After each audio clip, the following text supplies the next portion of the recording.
आप सभी महान आत्मा को नमन करते हुए आपका YouTube channel true self the never and पे स्वागत है। आज का विचार बैरागी राजकुमारी। एक राजा की एक पुत्री थी। उसके मन में वैराग्य की भावनाएं थी। जब राजकुमारी विवाह योग्य हुई तो राजा को उसके विवाह के लिए योग्य वर नहीं मिल पा रहा था।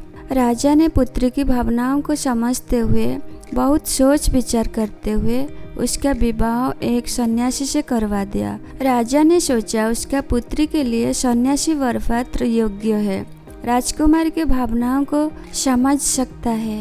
राजकुमारी का विवाह हुआ। विवाह के बाद राजकुमारी खुशी खुशी सन्यासी की कुटिया में रहने आ गई। कुटिया की सफाई करते समय राजकुमार की नज़र एक बर्तन पर पड़ी। इस बर्तन में 2 सूखी रोटियां पड़ी थी। उसने अपने पति से पूछा, ये रोटी यहाँ क्यों रखा हुआ है? सन्यासी ने कहा, ये रोटी कल के लिए रखा हुआ है, कल रोटी नहीं मिले तो एक एक रोटी खा लेंगे। सन्यासी का ये बात सुनकर राजकुमारी हंस पड़ी।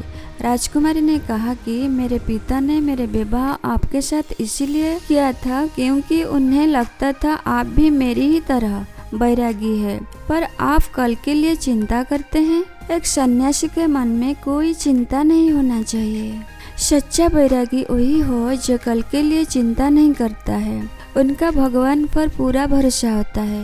ये बात सुनकर सन्यासी की आंख खुल गई। उससे समझ में आ गया उसकी पत्नी असली सन्यासी है। सन्यासी राजकुमारी से कहा, आप तो राजा की बेटी है, राजमहल छोड़कर मेरी छोटी सी कुटिया में आ गई। मैं तो पहले से एक फकीर हूँ, फिर भी मुझे कल की चिंता है। सिर्फ कहने से कोई सन्यास नहीं होता, सन्यास को जीवन में उतारना पड़ता है। राजकुमारी सन्यासी कहती है, यदि हम परेशान हैं, कोई रास्ता नजर नहीं आ रहा हो, पूरे विश्वास के साथ सच्चा मन से भगवान को पुकारे, कोई ना कोई रास्ता जरूर निकल आता है। इसीलिए किसी भी बात को लेके कोई चिंता नहीं करना चाहिए। अगर ये वीडियो आपको अच्छा लगा, लाइक, शेयर और सब्सक्राइब कीजिए। धन्यवाद।